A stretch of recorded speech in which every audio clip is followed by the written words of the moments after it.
Munich नरसंहार 1972 का Munich Olympic game खेल इतिहास का एक काला अध्याय है, जब 9 इजरायली एथलीट्स और कोचेस को फिलिस्तीन के एक आतंकवादी संगठन ब्लैक सितंबर ने हॉस्टेज बनाकर उनकी बड़ी ही निर्दयता से हत्या कर दी थी। इस हॉस्टेज क्राइसिस ने पूरी दुनिया को स्तब्ध कर दिया था और पहली बार पूरी दुनिया के सामने अहम मुद्दा बना फिलिस्तीन पर इजराइल का जुल्म, मगर बड़े हिंसक चरित्र से। इस नरसंहार में इजराइल के सभी 9 एथलीट और कोच, 5 ब्लैक सितंबर आतंकवादी और 1 जर्मन पुलिस ऑफिसर मारे जाते हैं। कहानी की शुरुआत होती है 1936 के ओलंपिक गेम से। 1936 का ओलंपिक गेम जर्मनी में हुआ था, जब पूरे जर्मनी में हिटलर की तानाशाही थी। 1936 का ओलंपिक गेम पहला ओलंपिक गेम था जिसे टेलीवाइज्ड किया गया था। इस ओलंपिक गेम को ज्यूज ने बहिष्कार किया था क्योंकि सारे ज्यूज हिटलर के एंटी सेमाइटिक यानी ज्यूज विरोधी नीतियों से परेशान थे। नाजी शासन ने ज्यूज को दर्शक बनने से भी बैन किया हुआ था, मगर 1936 के बदनामी और कलंक को धोने के लिए वेस्ट जर्मनी ने 1972 का म्यूनिक ओलंपिक गेम आयोजित किया, ताकि वेस्ट जर्मनी दुनिया को ये दिखा सके कि कैसे जर्मनी और जर्मनी के लोगों ने अपने समाज से, अपने सोच से, अपने आचरण से नाजी विचारधारा को ख़त्म कर दिया है।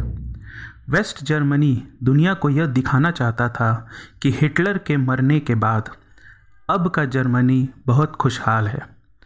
1972 म्यूनिक गेम को चीयरफुल दिखाने के लिए वेस्ट जर्मनी ने आर्म्ड सिक्योरिटी को कम कर दिया था, ताकि लोग बंदूक और सैनिक देखकर फिर से युद्ध की यादों को याद न कर ले। मगर इसका मतलब ये नहीं था कि वेस्ट जर्मनी ने सिक्योरिटी पर ध्यान नहीं दिया था। म्यूनिक ओलंपिक ऑर्गेनाइजिंग कमेटी ने एक पुलिस साइकोलॉजिस्ट जॉर्ज सीबर को नियुक्त किया था, जो कमेटी को पॉसिबल रिस्क के बारे में बताएगा। जॉर्ज सीबर ने म्यूनिक ओलंपिक के सिक्योरिटी पर 26 आशंकाएं जताई थी। जॉर्ज सीबर ने आशंका जताई कि म्यूनिक ओलंपिक पर आयरिश रिपब्लिकन आर्मी का हमला हो सकता है। सीबर ने यह भी आशंका जताई थी कि म्यूनिक ओलंपिक गेम पर फिलिस्तीन के आतंकवादी भी हमला कर सकते हैं। सीबर की आशंका सही निकली। फिलिस्तीन का एक आतंकवादी संगठन था ब्लैक सितंबर।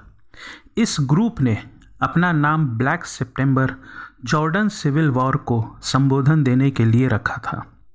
ब्लैक सितंबर एक संगठन था फाटा का। फाटा फिलिस्तीन का राष्ट्रीय स्वतंत्रता आंदोलन था, जिसका मुख्य उद्देश्य था फिलिस्तीन की आज़ादी, फिलिस्तीनियों के ज़िंदगी में सामाजिक आर्थिक सुधार और इज़राइल के इंफ्रास्ट्रक्चर और नागरिकों पर हमला। फाटा का गठन समाजवादी और धर्मनिरपेक्ष सिद्धांतों पर हुआ था। 1970 में जॉर्डन ने फाटा को देश निकाला कर दिया था, क्योंकि जॉर्डन में सिविल वॉर चल रहा था। ब्लैक सितंबर संगठन ने फाटा के देश निकाला के फैसले का बदला लिया और जॉर्डन के एक राजनेता वास्पी अल्ताल की हत्या कर दी। ब्लैक सितंबर ने अनेक इजरायली डिप्लोमेट्स को लेटर बॉम्ब से उड़ा दिया। ब्लैक सितंबर फाटा के ही हार्डलाइनर लोगों का संगठन था। 5 सितंबर 1972 की सुबह को ब्लैक सितंबर के 8 आतंकवादी ओलंपिक ट्रैक सूट पहनकर एथलीट का भेष बनाकर ओलंपिक विलेज घुसते हैं। इन लोगों के पास ड्यूफल बैग होता है, जिसमें कई सारे ग्रेनेड्स, ऑटोमेटिक राइफल्स और AK-47 पड़ा होता है।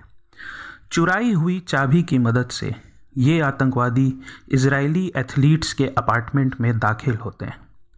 जोसेफ एक इजरायली रेसलिंग रेफरी आतंकवादियों को देख लेता है। जोसेफ चिल्लाकर सभी एथलीट्स को अलर्ट करता है और खुद आतंकवादियों से लड़ने लगता है।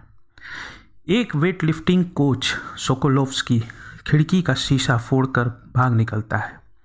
आतंकवादी अपार्टमेंट में घुसते हैं। एक वेट लिफ्टिंग कोच योशे वाइनबर्ग चाकू से आतंकवादियों पर हमला करता है। आतंकवादी वाइनबर्ग को पॉइंट ब्लैंक रेंज से गोली मारकर उसकी हत्या कर देते हैं। आतंकवादी एक और एथलीट जोसेफ रमानो को भी मार डालते हैं। अब आतंकवादियों के कब्जे में आ जाते हैं इजराइल के 8 एथलीट।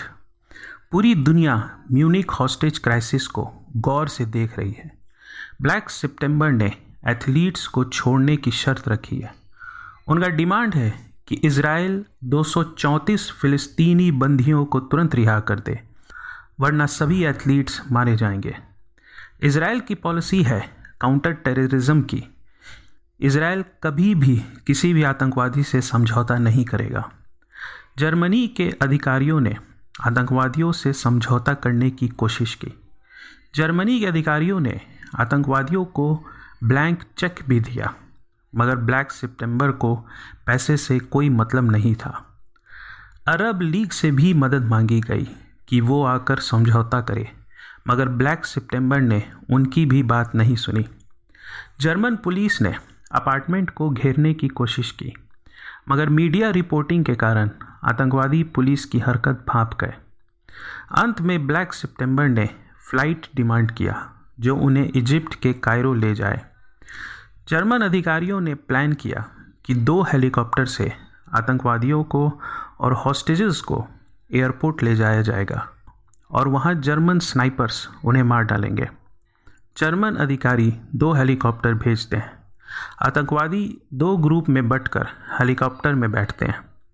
हेलीकॉप्टर एयरपोर्ट पर उतरता है, जहां जर्मन स्नाइपर्स इंतज़ार में बैठे थे।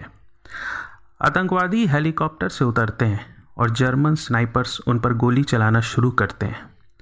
जर्मन स्नाइपर्स चूक जाते हैं और आतंकवादी अलर्ट हो जाते हैं। जर्मन स्नाइपर्स और आतंकवादियों में शूटआउट शुरू हो जाता है। इस शूटआउट में आतंकवादी ग्रेनेड से हेलीकॉप्टर उड़ा देते हैं और हेलीकॉप्टर में बैठे सभी 8 इजरायली एथलीट्स मारे जाते हैं। जर्मन स्नाइपर्स 5 ब्लैक सितंबर आतंकवादियों को मार गिराते हैं और 3 आतंकवादियों को गिरफ्तार कर लेते हैं। पूरी दुनिया इस नरसंहार से स्तब्ध हो जाती है। म्यूनिक ओलंपिक गेम को रोक दिया जाता है। म्यूनिक ओलंपिक नरसंहार से दुखी सभी देश अपने अपने झंडे को आधा नीचे फहराते हैं, मगर अरब देश ऐसा नहीं करते। सभी अरब देशों का झंडा ऊपर ही फहराया जाता है। 1973 में फाटा के आतंकवादी जर्मनी की लुफ्तांसा फ्लाइट को अगवा कर लेते हैं और डिमांड करते हैं कि ब्लैक सितंबर के बाकी 3 आतंकवादियों को तुरंत रिहा किया जाए। जर्मन प्रशासन उन आतंकवादियों को रिहा कर देता है। हिटलर के होलोकास्ट से बचने के बावजूद बेकसूर इजरायली एथलीट्स ब्लैक सितंबर के हाथों मारे गए। पूरी दुनिया के सोच और चिंतन में फ़िलिस्तीन आ गया। अब लोग इजराइल का फ़िलिस्तीन पर जुल्म पर बातें करने लगते हैं। इजराइल के प्रशासन ने म्यूनिक ओलंपिक नरसंहार का बदला लेने के लिए ऑपरेशन रैथ ऑफ गॉड शुरू किया और एक एक करके म्यूनिक नरसंहार से जुड़े सभी गुनहगारों को मार गिराया। तो दोस्तों, इस वीडियो में बस इतना ही। अगर आपको ये वीडियो पसंद आए तो प्लीज़ चैनल को सब्सक्राइब करना ना भूलें। बहुत बहुत धन्यवाद।